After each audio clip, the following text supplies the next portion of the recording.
Hello दोस्तों, कैसे हो आप सब। वेलकम टू पढ़ते रहो एंड सीखते रहो। तो स्टूडेंट्स, हमने क्या किया था, हमने कल अशोक के अभिलेख के बारे में क्या किया था, पढ़ना स्टार्ट किया था। उसमें क्या की थी, डिस्कशन की थी, जिसमें हमने देखा था कि क्या क्या हो गया था कि जो अशोक के अभिलेख थे उनको कितने भागों में डिवाइड किया गया है। उनको 3 भागों में क्या किया गया था, डिवाइड किया गया था। ठीक है। तो सबसे पहले के थे शिलालेख थे, और शिलालेख भी कौन कौन से थे, जो वृहद थे या लार्ज थे, मतलब वृहद मतलब लार्ज, जो बड़े शिलालेख थे। ठीक है। और दूसरे कौन से थे, दूसरे थे हमारे लघु शिलालेख। ठीक है। और इसके साथ साथ शिलालेख में हमने उनके जो प्राप्ति स्थल है वो भी क्या कर लिए थे हमने, मतलब प्राप्ति स्थल या जो जो कौन कौन से स्टेट में वो प्राप्त हुए थे वो भी क्या कर लिए थे हमने, उसमें भी क्या कर ली थी, डिस्कशन कंप्लीट कर ली थी। ठीक है। फिर आज हमने पढ़ना था स्तंभ लेख, और फिर क्या है इसमें एक और चीज आती है गुहा लेख, जो कि क्या है हमारा, किसमें लिखा गया है, जो गुफाओं में क्या किया गया है, उत्कीर्णन किया गया है। ठीक है। तो अभी आज की वीडियो स्टार्ट करने से पहले मैं आपको, अगर आप चैनल पे नए हो तो please do subscribe, it's a humble request. ठीक है। तो अब सबसे पहले रिवाइज करते हैं कि कहाँ कहाँ कौन कौन सी चीजें हमें प्राप्त हुई थी। शाहबाज गढ़ी और मान सेहरा कहाँ है, पाकिस्तान में ये। ठीक है। और ये जो दोनों अभिलेख हमें मिले हैं ये कौन सी भाषा के, खरोष्टी लिपि में लिखे गए हैं, और दो के लिखी जाती है, राइट टू लेफ्ट की तरफ लिखी जाती है। ठीक है। तो देख, कालसी में उत्तराखंड है, गिरनार, सोपरा, बैराट, अहरोरा एंड सासाराम क्या मिला, यहाँ से भी हमें शिलालेख मिले हैं। ठीक है। और जहां जहां से हमें 2 मिले वो कौन से, धौली चौगढ़, ओडिशा, आंध्र प्रदेश एंड मध्य प्रदेश। और कर्नाटक से हमें क्या मिले, सबसे ज्यादा मिले मास्की, ब्रह्मगिरी, जटिंग रामेश्वर, गोवीमठ, नेट्टूर, उदयगोलम, सन्नाती कहाँ से मिले, हमें कर्नाटक से मिले हैं। ठीक है। और जितने भी अशोक के अभिलेख मिले हैं हमें प्राप्त हुए हैं, उनका विषय क्या था, उनका विषय प्रशासनिक था, मतलब प्रशासन के बारे में उसमें आदेश दिए गए थे, राज्य आदेश के रूप में क्या किए गए थे, उसने जारी किए थे कि प्रशासन किस प्रकार की होगी, व्यवस्था किस प्रकार की होगी। राजा के लिए ज्यादा व्यवस्था का वर्णन नहीं था, किसके लिए था, जनता के लिए ही क्या था, सबसे ज्यादा व्यवस्था का वर्णन किया गया था। तो ये तो हो गए हमारे शिलालेख। आज हम पढ़ने वाले स्तंभ लेख। और स्तंभ लेख में कौन कौन से हैं, एक भाई दीर्घ है जो बड़े हैं हमारे साइज में, है ना,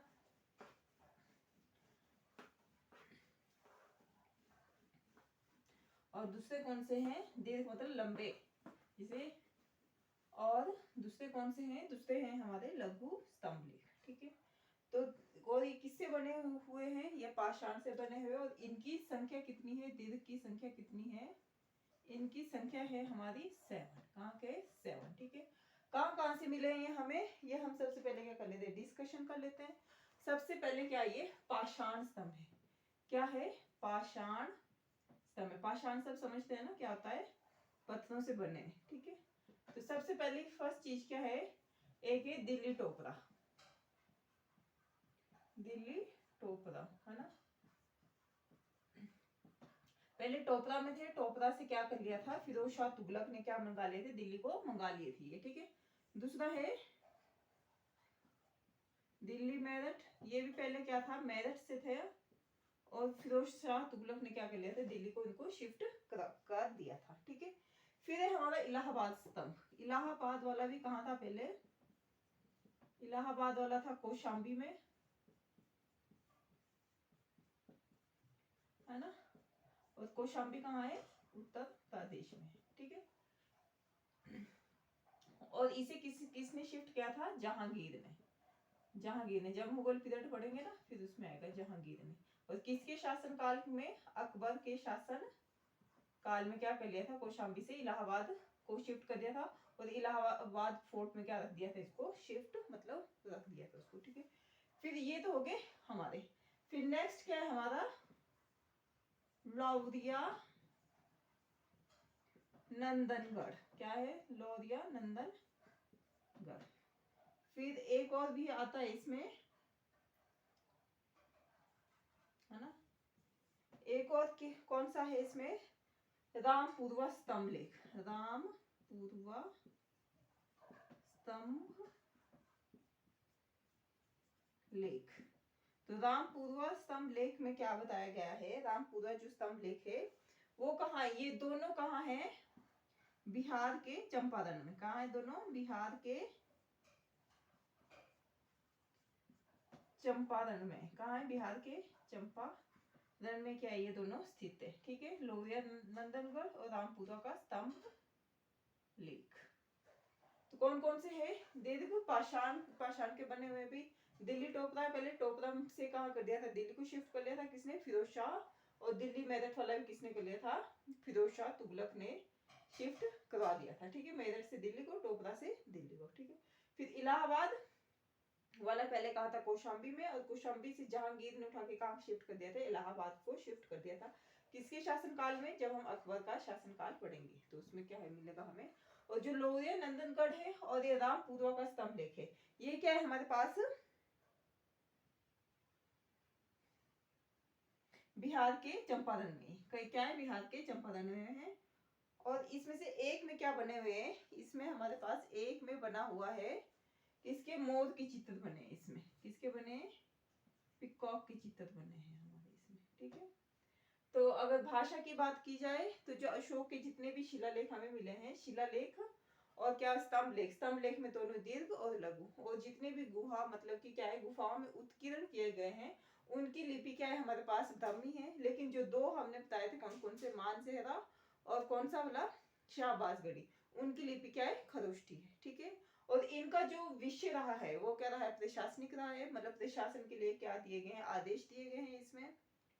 और ऐसा करने वाला वो क्या था? मतलब अभिलेखों से जो, मतलब अभिलेख के द्वारा अपनी जनता से जो संवाद कायम करता था, वो क्या था? वो पहला राजा था। ठीक है, तो ये हो गया हमारा इतना। फिर हम क्या करेंगे, कुछ कुछ चीजें क्या करूंगी मैं बोलूंगी और आप क्या करेंगे, मतलब उनको नोट डाउन करेंगे या क्या कर सकते हैं, सुन भी सकते हैं ना।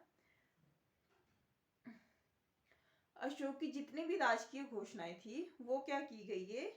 जिन स्तंभों पर उत्कीर्ण है, मतलब जिन स्तंभों पर उन्हें क्या बनाया गया है, वो क्या है? वो हमारे लघु स्तंभ लेख है। क्या है वो? छोटे वाले लघु स्तंभ लेख है। ठीक है, और इसके साथ साथ क्या बताया गया है कि अशोक के कुछ स्तंभ पे क्या है? केवल एक ही लेख है उनमें, और उसमें उनको क्या बताया गया है? उनको लघु स्तंभ, मतलब उनको जो 7 बड़े हैं ना, इनसे क्या रखा गया है? अलग रखा गया है। ठीक है, और इस प्रकार के जो लघु स्तंभ लेख है, उसमें सांची का लघु स्तंभ लेख है, सारनाथ का है, और रुम्मय नदेई का क्या है? स्तंभ लेख है। और क्या रखा गया है इनको? छोटे मतलब लघु स्तंभ लेख में इनकी क्या की जाती है? काउंटिंग की जाती है। ठीक है, और सबसे पहले जितने भी गुहा लेख है या हमारे क्या है हमारे पास गुफाओं में जितना भी कुछ उत्कीर्ण है, उसमें क्या बताया गया है कि हर धर्म के लिए क्या है? हर रिलीजन के लिए क्या है? इसमें एक्सेप्टेंस है। क्या है? हर रिलीजन के लिए उसमें एक्सेप्टेंस है। किसी भी धर्म के लिए क्या नहीं है? मतलब नफरत नहीं है किसी भी धर्म के लिए, कोई भी ऐसी कड़वाहट नहीं बताई गई है। ठीक है, तो अशोक के शिलालेख कितने थे? 14 थे। तो उसमें भी क्या है?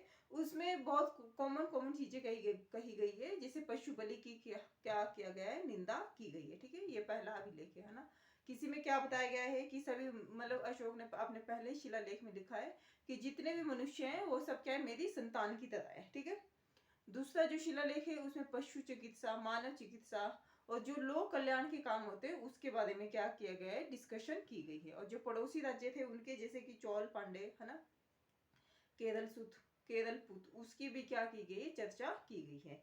नंबर 3 में बताया गया है कि जो जितने भी राजकीय अधिकारी थे, युक्त प्रादेशिक और रज्जुकों, ये किस लिए नियुक्त किए गए थे? कि वो जनता के बीच में हर 5 साल में जाएंगे और जनता को क्या देंगे? धर्म का उपदेश देंगे। ठीक है, और इस सारे कार्य को क्या कहा गया है शिलालेखों में? अनुसंधान का काम किया गया है। ठीक है, और फिर चौथा क्या है? चौथा जो शिलालेख है वो धर्म का क्या करता है? उद्घोष करता है। धर्म की क्या करता है? उद्घोषणा करता है। ठीक है, तो आज के लिए क्या है? इतना ही है। लेकिन इसके साथ साथ अभी हम एक और चीज डिस्कशन में करेंगे, डिस्कस करेंगे।